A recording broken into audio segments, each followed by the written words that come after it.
All right, some breaking news coming in from the BCCI election. Sources have told Headlines today that BJP's support will be the final clincher in the BCCI elections, which will take place on the 2nd of March. Sources have told Headlines today that Sharad Pawar, Jagmohan Dalmia, Rajiv Shukla and Anurag Thakur are possible candidates, and BJP top brass is likely to take a final call today.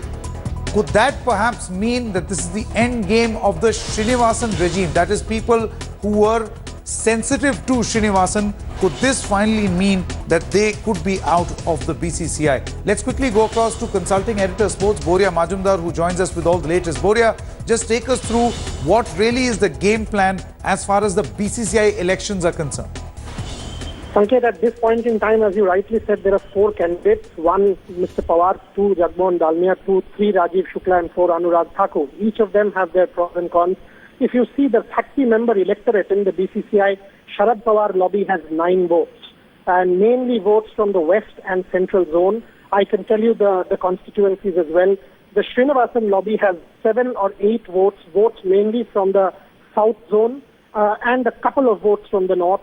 The ruling BJP controls about 8 or 9 votes, which includes the 3 institutional votes. So as you can understand, it is the BJP which will become the clincher here. I mean, whichever side the ruling government goes will win this election. As far as I'm concerned, there will be no election, because by tomorrow we will get to know a final candidate that the BJP is backing. And once that candidate is known, obviously the other side will pull out, because there is no chance of the other side winning this contest. There are some floating votes as well. The Jagmohan Dalmia, NCC, Rajiv Shukla, there are some votes which will obviously sort of go the winning way. Jagmohan Dalmia from the east has 2 votes. The proposer and the seconder can come his way.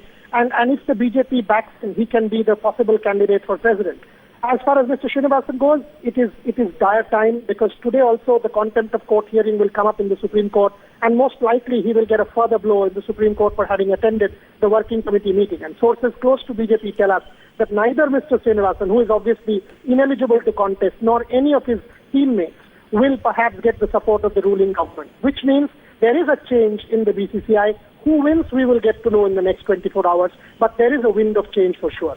Absolutely. Boria Majumdar, many thanks for joining us for all the latest on this source-based information that we are getting of perhaps the anti-Srinivasan camp getting a little heavy in terms of numbers in the BCCI elections. Also, the crucial point that Boria mentioned, BCCI's president in exile and Srinivasan's counsel has to respond in the apex court regarding his position vis-a-vis the Indian Cricket Board.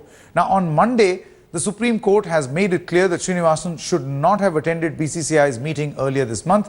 Srinivasan's counsel had sought time till Friday and is expected to submit Srinivasan's reply.